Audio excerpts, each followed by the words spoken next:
Nakakawid ka. Sasabi ni dating kasi 1.5 lang daw magagastos niya eh. Magtataas yun. Mati, hindi dati di kasta. Hindi na mo magpagana. Sana kung kaya niyang buhatin lahat. Pero, di man mo I-update ka namin pa mamaya kung paano ang ang decision. Tapos kailangan nyo sendan tayo panggas ka na pang toll gate eh.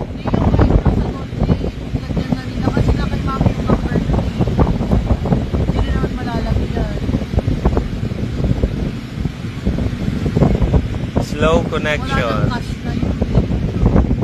Bawal na mag-load eh. Dapat bago pumasok or habang nasa loob ka. May RFID, dumagas ka pa eh. Yung Nurabi ka dumala naka-close na kami. So, bukas daw uwi si Papa. Linggo bukas. So dapat ikaw yung padala nyo 1,000 sa RFID, 500 sa Diplex.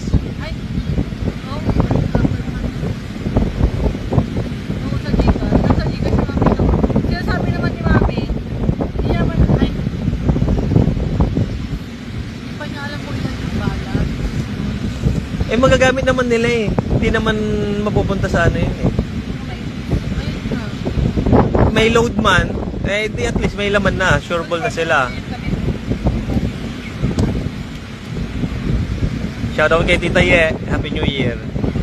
Kailan bibinyagan yung terrace mo?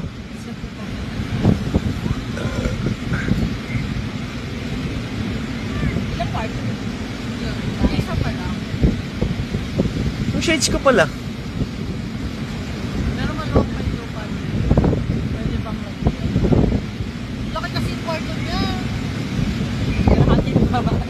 Ayun kasi, dapat yung kasi ang pinaka-comfortable na place ng bahay mo. Tsaka yung kwarto ni Mami. O kaya, ganun yung sa ni Mami. Ganun yung kwarto ni Mariel eh, di ba? Ako nagsabi nun eh. Sabi ko, kasi pag nagagamit yan, CCTV yan. Malagyan mo ng cabinet, malagyan mo pa ng built-in cabinets, di wala na. 3 queen size na bed yung kasha doon. Sa kwarto ni Mariel. Pag Airbnb. So napunta yung mga space niya. Ay di pa raw